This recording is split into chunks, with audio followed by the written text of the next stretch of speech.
Very serious report that detailed major failings. Greater Manchester's Mayor and the Police and Crime Commissioner speaking for the very first time publicly about the shooting of Anthony Grainger. He was killed by a marksman's bullet that should never have been fired and died in a car park in Cheshire in 2012. I remember my kind of shock really at the time it happened when Anthony was shot, because I grew up in the area. And then finally when I saw the report, I think my feeling was one of deep sorrow actually, that somebody from our area could have died in those circumstances in that way. It took a 7-year battle on the part of his loved ones and eventually a public inquiry to uncover the institutional failings that led to Mr Grainger's death. I would like to personally apologise for the significant organisational failings of Greater Manchester Police. We just feel like we're collateral damage from the incompetence of Greater Manchester Police and their failures. The police get preferential treatment while we're sat fighting for 7-8 years just to get the answers from them. It's a pattern, isn't it, that we see repeated time and time again. What I will never accept is the idea that we push families out into the cold and we leave them kind of fighting the system, when often the hurt and the pain can increase and increase and increase.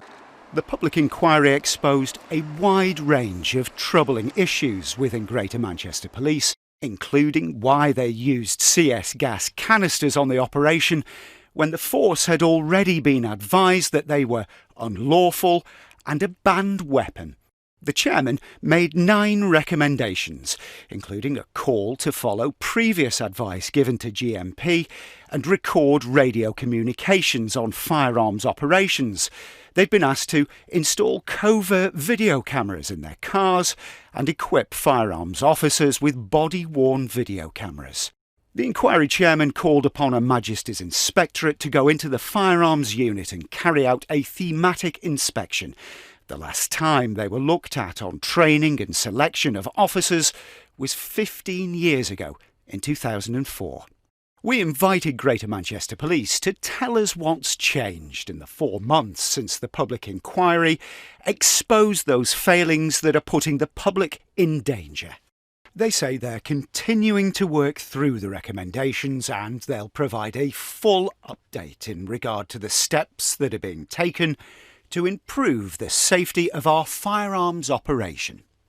Do you have any faith in this process to correct all those catastrophic failures that His Honour Judge Teague identified? I've got 0 faith in this process. 2 Assistant Chief Constables give misleading evidence in the inquiry whilst under oath. It all happened under Ian Hopkins' watch. So how can we trust that same police force to clean up the problems and the issues that they created in the first place? I mean, at the end of the day, how can anybody in the whole of Greater Manchester actually trust them anymore? Now I'm ready to do my job to hold the police force and the wider system to account